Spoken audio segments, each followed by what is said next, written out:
there! Today we're going to be talking about journalism, how politicians participate in online trolling, and how digital media tools today play a role in both journalism and online trolling. But before we begin, allow me to introduce myself. I'm Hannah Holder, a graduate student studying digital media at Texas State University. I received my bachelor's in journalism from Texas State, May 2019, so it's only fair I credit a lot of my knowledge regarding journalism and media to Texas State, especially Texas State School of Journalism and Mass Communication. I've watched throughout the years how important of a role media plays not only in the U.S., but globally. I've also watched how digital tools have been used as platforms for good and bad. So, without further ado, let's begin discussing those tools.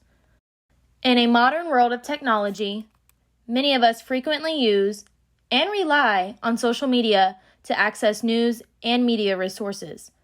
While the internet and World Wide Web is also a very important tool today, let's just focus on social media. Twitter, Facebook, Instagram, and many others. While there are many other social media services, Twitter, Facebook, and Instagram are considered the dream team. Why is social media so important? Well, like I said, many of us rely on social media for news and media resources. Many journalists today break news on social media because it is much quicker to live tweet or to go live on Facebook or Instagram than it is to set up a news crew to go live on broadcast television. In fact, a journalist for Forbes magazine wrote a piece on how social media has changed how we consume news today. She begins, "It's the age of fake news, and gone are the days of waiting for the morning news for breaking stories or reading gossip magazines for the latest celebrity dirt. We now all have the information we need at the touch of an app, and most people now get their news information online, specifically from social media." She even included some statistics from the Pew Research Center. 43% of U.S. adults get their news from Facebook, while 21% get their news from YouTube, 12% get their news from Twitter, with 8% getting their news through Instagram. In the article, Martin mentions fake news. What is fake news, you ask? Well, fake news is a form of false or inaccurate information deliberately being spread by sites or people through the web or social media. While there are undeniably many scandals of fake news, there are also instances of the term being used to discredit accurate information or journalists when the person on the other end of the screen does not agree with what is factually being said. We have seen the term fake news being thrown around at the media by politicians and specifically President Donald Trump. Trump is notoriously known for his tweets or Twitter fingers towards the media. Here are some examples. In his tweets, Donald Trump refers to our media, lamestream media, or he calls them fake news. He's also known for trolling journalists not only on Twitter, but on broadcast television during media briefings, too. That you bought yourself some time, you didn't use it to prepare hospitals, you didn't use it to ramp up testing. Right now, nearly 20 million you're so people disgraceful. are unemployed. It's so disgraceful the way you say that. What did you do with the time that you bought? Look. You know you're a fake. You know that. Your whole network, the way you cover it, is fake. We've done this right, and we really have done this right. The problem is the press doesn't cover it the way it should be. Even when asking a legitimate question, Trump will lash out and attack journalists based on what news network they work for. There's often trolling not only between political parties, Democrat or Republican, but there's also trolling between news networks due to their bias and political affiliation. The big two, Fox News and CNN, are often trolled by the opposing political party. Fox News is known for a heavy bias leaning right or Republican, while CNN is known for a heavy bias leaning left or Democratic. Let's look at some graphs and stats regarding these two media networks and their bias. Media Matters created this chart revealing the difference in airtime between the two presidential candidates during the 2016 election. As you can see on the chart, CNN had about the same amount of airtime for Trump and Clinton, while Fox News had more than double airtime for Trump than they did Clinton. Media Matters also created a chart showing the numbers in which Trump officials received airtime on the two news networks.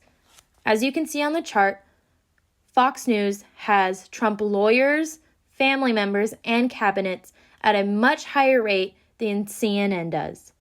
Now, to lighten the mood, let's discuss some of the comedians who have joined the political world.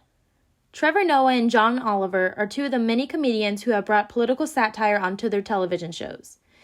Even Saturday Night Live also actively created political satire scenes, especially during the 2016 election, and they still do today.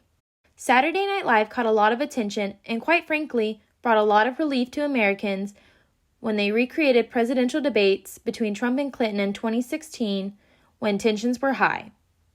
Alec Baldwin acted as Trump, and Kate McKinnon acted as Clinton. Let's watch one of their scenes. Secretary Clinton, what do you think about that? I think I'm going to be president.